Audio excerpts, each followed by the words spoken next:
taught for 35 years, and I wasn't teaching the sound correctly for many, many of those years. So let's go through them. Ready?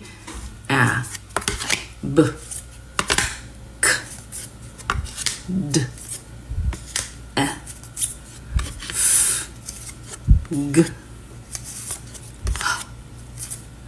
H, I, J, K, U, M,